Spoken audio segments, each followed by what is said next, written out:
Welcome back to Bangers Bricks, everybody. My name is Ben. In today's video, we are taking a look at two separate things in the Lego City.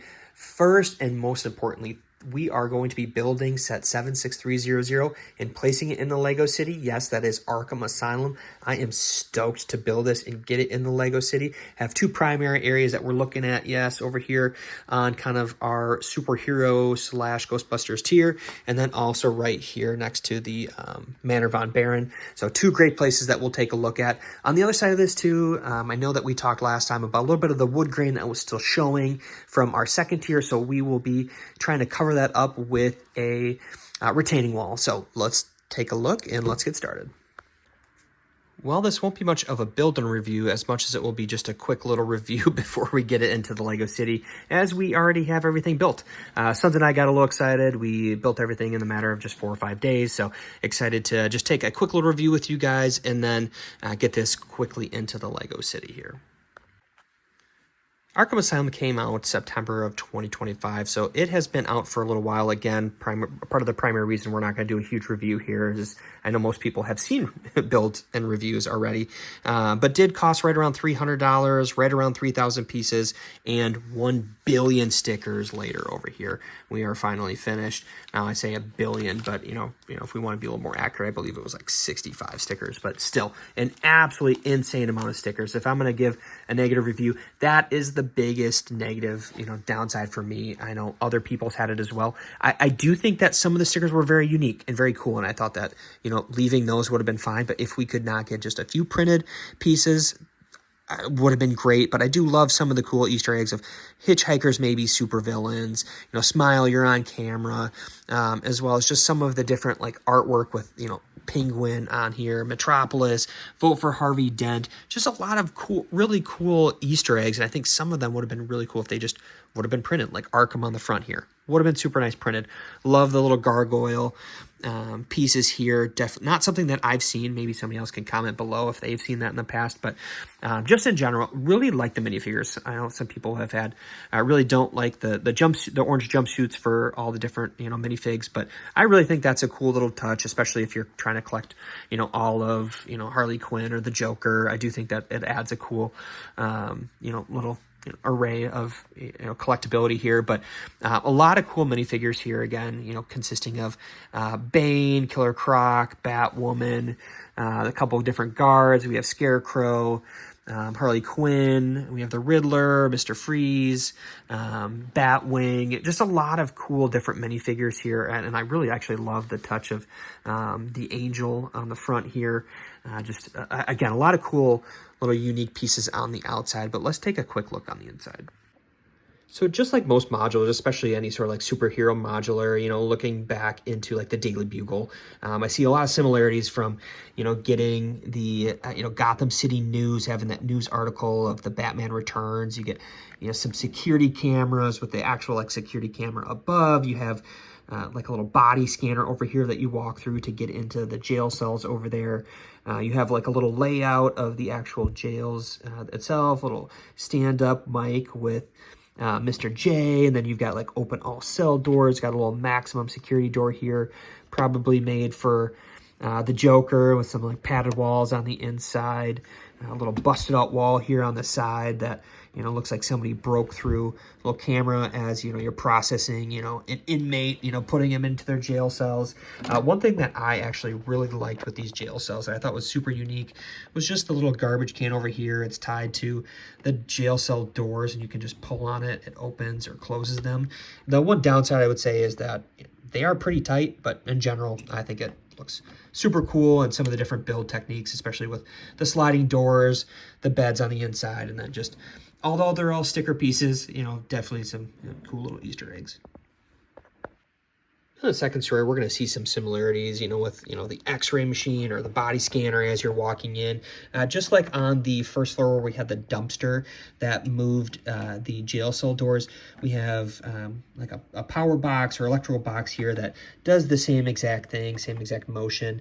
The one thing I do like on the inside, again, jail cells are a little little tight, but do love some of the different references with all the, poison ivy, some of the different vines, sticking out as, you're showing some, prisoners that are escaping, but kind of cool reference there. I do see some awesome references here of, Dr. Hugo Strange, and then you have like a most wanted picture on this side of Harley Quinn.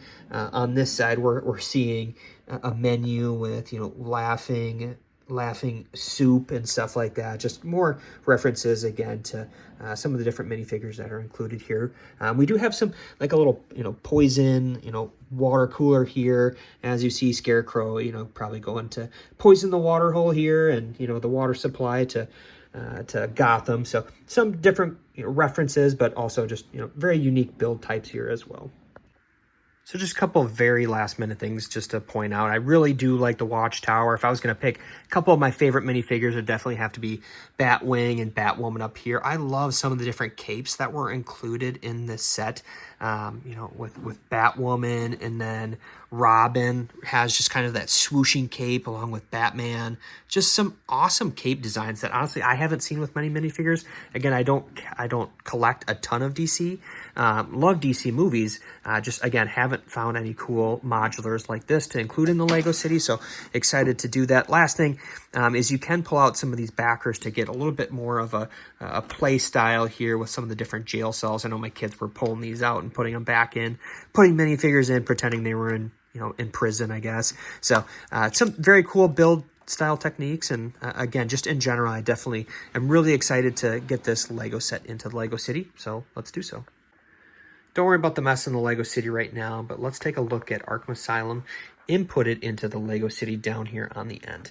Now, right now, I do have it butted up against the Manor von Baron or the Haunted House, and I don't love it here. Again, please, give me your opinion, but I do think that this is something that won't necessarily work, and my only reason for trying it this way first is the fact that if I turn it the other way, it's going to be just tighter up against the Manor von Baron, which just might make it look a little too cramped. So I'm a little hesitant there, but definitely something I'll show you guys how it looks, and then you guys kind of let me know what your thoughts process is here. Over here on this little sidewalk, we will be tiling all this off so it'll look unique. We'll have some minifigures walking by.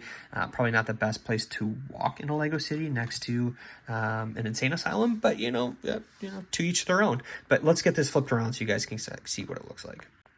Well, this pretty much confirms I think we were right in the fact that it is pretty cramped over here when we turn it towards the Manor von Baron. At this point, the Watchtower, what are you guys watching? In the back corner here, you're watching the side of another building. So definitely not going to work here. And I think that this is one of the biggest gripes that people have had, to be real honest with you. And the fact that a corner modular is a great idea in theory if you have row of modulars here that are maybe set back further. But the fact that, it is set back itself and really is just kind of butting up to the side of another building, it just doesn't work. So the other option that I wanted to check out is, again, using it on the second tier to see what we can make work. Well, although it's a little awkward on the second tier here, I think we found the best solution and the best placement for Arkham Asylum. The reason I think that, honestly, is because, yes, it's facing towards us, but yes, it gives a little bit more of a view for the watch out tower. It just allows for a little bit more room for, a side road, but then also allows some back access on our elongated sidewalk in between some of our modulars here. I think what I'm going to do to make it a little less awkward is be able to potentially build this greenery area up, extend it all the way out so that there is a little bit more of a platform here, just so that it seems a little bit more realistic when you have more of like a courtyard style like entrance or exit, I guess, depending on who's going out or who's escaping. But definitely something where I think that this might be the best solution that we have for Arkham Asylum. That being said, again, looking forward to your guys's feedback, and really if you think that this is a better potential with our sidewalk over here and still having access, tiling that off, making it look nice, or if that seems like it might be the better option with the rest of our superhero sets. Before we wrap this video up, just wanted to take a deeper dive into how we created a retaining wall as well as building up that Mills plate to cover up some of the wood grain from the melamine table for the second tier, as well as the 2x4s that are holding it up. As you can see, this is really what we were dealing with to start, kind of an open canvas. And really my thought process was, hey, let's build up that Mills plate, as you guys could see, kind of the side of, potential placement for the Arkham Asylum, but that will be tiled off, will be very unique. But on the other side of that, this is kind of how we began with the process, right? Built up that Mills plate, but then took a look at, hey, how many studs tall or how many bricks tall is this going to be? So we decided that it was going to be about 22 bricks tall, which it was doable. We had a lot of light gray brick, so that was actually going to be doable, as well as some of the masonry bricks, the arches that we are going to need. And this was going to be kind of my rough draft. So this actually is where we began. Now, the arches are just one stud deep or one brick deep. So on the other side, we were actually able to run the brick all the way up to the top on the back side, which created a much easier process as I could remove this this retaining wall and then build it up, place it right back in the Lego City and make it as easy as possible and kind of wrap it around the corner all the way into kind of our mountainside, as you can see. So not necessarily a final product, but we are getting close. And I think, as you can see, the different pieces that we're able to utilize throughout the retaining wall has really just, created a little bit more of an eye appeal with the masonry bricks, some of the forward-facing studs that are going to hold some of our leaf elements, the arches, utilizing the tile on top to kind of cap everything off, as well as some of the different cheese wedge pieces to give it a little bit more dimension instead of just being flat, flat, and flat. So definitely excited about how this has turned out. We have the framing for the train on the back side, acting like a little tunnel, kind of, encapsulating the different intake and then outtake over here coming back into the roads. Definitely something that I'm going to work on next, tiling this off, making that look a little bit better and adding on those leaf elements. So let's get to that.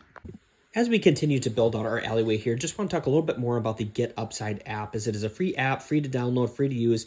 You're spending $40 to $50 at the gas station, might as well earn a little bit of cash back. And that's not just gas, but also restaurant, grocery stores, and convenience centers as well. I have about $7 to cash out currently and have tons of different gift card options, including PayPal, which is awesome.